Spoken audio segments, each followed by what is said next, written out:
There's an update tonight on the biggest annual tradition in the city of New Orleans. City officials have once again canceled the traditional Mardi Gras parades that were planned for February of next year.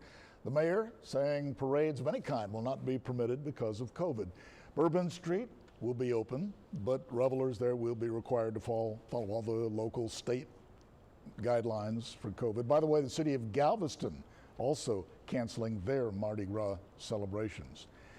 And back here at home, the annual Barefoot Mardi Gras parade on Padre Island has been canceled as well. Organizers say the event that always attracts thousands of spectators to the Whitecap Beach area, still not a good idea for February. They say COVID and beach erosion and the ongoing bridge construction project just make that event impractical at this time. But they say they look forward to being back and better than ever in 2022. And they say the annual King and Queen's Ball may still be held in 2021, but there's no information about that that's been released yet.